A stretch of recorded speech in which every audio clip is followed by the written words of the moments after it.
Olá, gente fina, sou o professor João Batista e hoje eu vou abordar para vocês a tabela periódica. Esse tema foi sugerido por um inscrito no canal, Lucas Farias. Então faça como o Lucas, deixa aí nos comentários qual assunto que você gostaria que eu abordasse para você aqui no canal Hidreto. Não se esqueça de deixar seu like, se inscrever e compartilhar essas aulas nas suas redes sociais, porque você vai ajudar demais o professor João Batista a atingir a sua meta, que é ter 1000 inscritos até o final do ano. A tabela periódica ela traz condensada as principais informações dos elementos. Então, se você conseguir fazer uma boa leitura da tabela periódica, você pode até não conhecer aquele elemento, mas pela posição em que ele se encontra, a gente consegue já predizer algumas de suas propriedades. Primeira característica que a gente consegue perceber é a organização desta tabela. Se você percorrer na tabela periódica, vai ter um total de 18 grupos ou famílias, ou seja, essas linhas verticais são chamadas de grupos ou famílias, e é um total de 18. Primeira característica. Além dos grupos, se a gente perceber, descendo na tabela periódica, a gente vai ter os períodos, tem um total de 7 períodos. Qual é a propriedade que organiza esses elementos dentro da tabela periódica? É o número atômico. O número atômico ele representa exatamente o que? A quantidade de prótons existente no núcleo do átomo. Eu costumo até brincar na sala de aula e dizer que o número atômico é o CPF do átomo. Aquele número é único para cada elemento químico. Então, se você pegar conjunto de átomos que tem o número atômico 1, você vai ter o hidrogênio. Se você encontrar qualquer elemento que tem o número atômico 4, ele é o berílio. Número atômico 22, o titânio. Número atômico 50 é o estânio. Então, observe que o que caracteriza o elemento justamente é seu número atômico. Tem 3 características que ajudam a identificar o elemento. O principal deles é o número atômico, ou seja, a quantidade próxima do núcleo do átomo, o nome e o símbolo do elemento. Eu diria ordem de importância, número atômico e símbolo do elemento, porque essas duas propriedades elas são invariáveis independente da língua que você esteja. Já o nome do elemento pode ser que modifique, na verdade vai modificar para cada língua, no inglês, português, então vai ter um nome específico, mas o símbolo e o número atômico não muda. Então, a propriedade que organiza os elementos da tabela periódica é o número atômico, que é a quantidade de prótons no núcleo do átomo. Esse número atômico ele vai aumentar de uma em uma unidade. Então, se a gente perceber aqui, o que tem o menor número atômico é o hidrogênio, porque é 1. Na sequência, hélio 2, lítio 3, berílio 4, boro 5, carbono 6, nitrogênio 7, oxigênio 8, flúor 9, neônio 10. E é claro que você vai aqui na sequência até você terminar aqui na tabela periódica, ó, 115, 116, 117, 118. Então esses são o total de elementos da tabela periódica. Nesse último aí a gente tem o organessônio como sendo o último elemento da tabela periódica. Então observe que o número atômico ele vai aumentar da esquerda para a direita e de cima para baixo cada uma unidade. Além do número atômico, em cada quadro desse você vai ter o símbolo do elemento, que nesse caso aqui é o hidrogênio, o H, o seu número atômico, e se a gente observar aqui embaixo do símbolo tem 1,00794. Isso aí é a massa do elemento. Então se a gente perceber, cada elemento vai ter o símbolo, seu número atômico representado em cima e a massa representada embaixo. Se alguma tabela aparecer esses valores diferenciados, é muito fácil da gente identificar quem é número atômico e quem é número de massa. O número atômico sempre vai ser um valor inteiro. 1, 2, 3, 4, 5, 6, 7.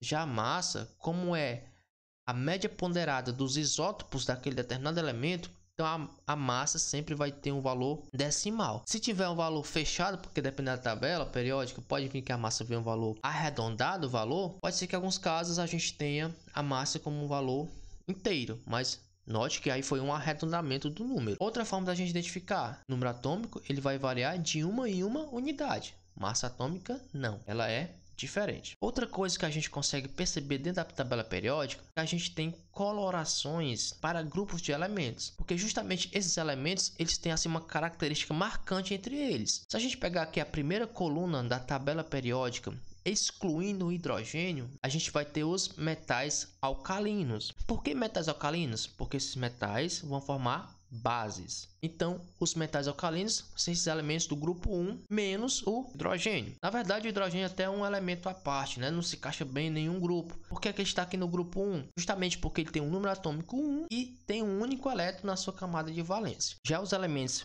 do grupo 2 são os metais alcalinos terrosos, justamente porque esses metais eles formam bases, e terroso porque esses metais são encontrados no solo. Já esse grupo de elementos são os metais de transição. Esses metais de transição, a gente observa que é um grupo em que as características dos elementos variam demais, principalmente porque esses elementos têm uma grande variação no seu número de oxidação. Também outra característica bem marcante desse grupo de elementos é justamente a formação de complexos. E esses complexos, dependendo do estado de oxidação, vai ter colorações diferentes. Aqui a gente vai ter os metais pós-transição, né? A gente tem esse grupo destes elementos. Tem os grupos dos não metais, que nesse caso também está incluindo aí o hidrogênio, mas os principais a gente tem carbono, nitrogênio, oxigênio, fósforo, enxofre e selênio. A gente tem os semimetais, que seriam esses elementos que têm uma característica intermediária entre metais e não metais. Na verdade, hoje em dia essa classificação não é tanto utilizada mais, mas nessa tabela periódica está aí apresentada. A gente tem características intermediárias. Os halogênios, que é o grupo 17.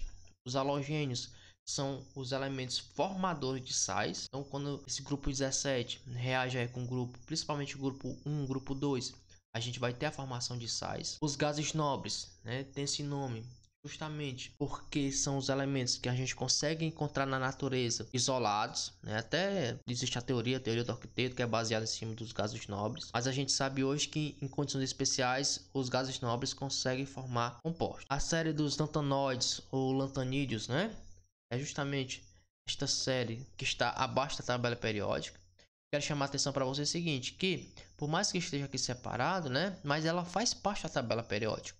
Está justamente nesta posição, é como se essa série estivesse projetada para frente da sua tela. Se você observar aqui, o lantânio ele tem número atômico 57, ou seja, justamente depois do bário.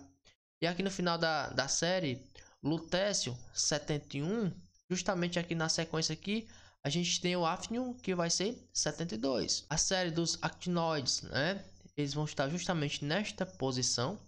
Observe que a gente tem aqui o rádio, número atômico 88. Na sequência, o actínio número 89, final aqui da série, o laurêncio 103, e aqui logo na sequência a gente tem o rutherfórdio, número atômico 104. Então, por que eles não estão aqui justamente representados aqui nessa linha? Porque se a gente pegasse essas duas linhas e colocasse aqui dentro da tabela aqui, você iria afastar todo esse conjunto de elementos e eles sairiam dentro do grupo que eles têm características semelhantes. Então, por isso que esse grupo, né, dos lantanoides e actinoides são representados fora da tabela periódica. Nesta tabela não traz essa organização, mas geralmente algumas tabelas trazem essa classificação. Então é o grupo do oxigênio, é o grupo dos calcogênios, o que significa que são compostos que são muito encontrados em compostos com cobre, né? Então, calcogênios. Já que a gente conhece por 15 o grupo do nitrogênio, o 14 o grupo do carbono e o 13 o grupo do boro. No aplicativo aqui, a gente tem justamente a mesma organização da tabela periódica anterior. O que vem modificar aqui apenas foi a coloração. E uma coisa que eu queria mostrar para vocês é algumas propriedades legais, né? Por exemplo, aqui a gente pega aqui o hidrogênio. Se você observar aqui, o hidrogênio, ele só vai ter aqui um elétron na sua camada de valência, e observa que a coloração do hidrogênio. E na sequência a gente tem o hélio, a gente tem aqui número atômico 2, ou seja, tem 2 prótons, é um gás nobre, tem 2 elétrons aqui na sua camada de valência, tem a configuração eletrônica, teria aqui uma série de propriedades, né? E aqui a gente teria a coloração do gás hélio. Aqui o lítio é um metal, a gente tem aqui a configuração eletrônica dele, número atômico igual a 3, né? Aqui a gente teria uma amostragem do lítio. Essa tabela é bem interessante, né? O berílio, as mesmas coisas, a gente tem o número atômico, tem os elétrons nas camadas, e tem aqui também a imagem do berílio. E assim por diante, né? A gente tem aqui o boro. Você observa algumas informações do boro, carbono, o nitrogênio, a coloração do gás nitrogênio, né? Gás oxigênio, o flúor, o neônio, né? Você lembra lá das luzes de neon, né? Então a gente tem aqui o exemplo do neônio, a gente tem aqui o sódio, magnésio, alumínio, silício, fósforo. E aí por aí vai, a gente consegue ter várias características desses elementos. Vamos pegar aqui um que a gente conhece, né? O ouro. Se você observar, o ouro ele tem esse brilho metálico, característica amarelo, né? Metal bem precioso. Aí eu quero chamar a atenção para vocês justamente aqui para o número atômico, um número atômico bem elevado. Aqui a quantidade de elétrons que tem na sua camada de valência. Outro elemento que a gente conhece bastante, o mercúrio. Se você observar, o mercúrio ele é utilizado, né, nos termômetros, por exemplo, é utilizado na extração do ouro. A gente tem essa coloração característica. Vamos pegar outra aqui que a gente conhece, por exemplo, aqui pegar aqui o sódio. Sódio metálico, né? É um sólido, metal mole, maleável, você consegue cortar facilmente com uma facazinha de casa, facazinha de mesa, até que é muito reativo com a água. Se você colocar na água, ele vai ter uma reação muito exotérmica e vai produzir gás hidrogênio. E esse gás hidrogênio vai ser justamente já entrar em combustão devido à reação ser altamente exotérmica, ou seja, liberar grande quantidade de energia. É claro, se a gente pegar uma tabela convencional, a gente não vai ver estas características. Então, gente fina, se gostou, deixa seu like, comenta, se inscreve, compartilha essa aula nas suas redes sociais. Se você fizer isso, vai ajudar demais ao professor João Batista, ao canal Hidreto, a atingir a sua meta de 1000 inscritos até o final do ano. Um forte abraço e até a nossa próxima aula.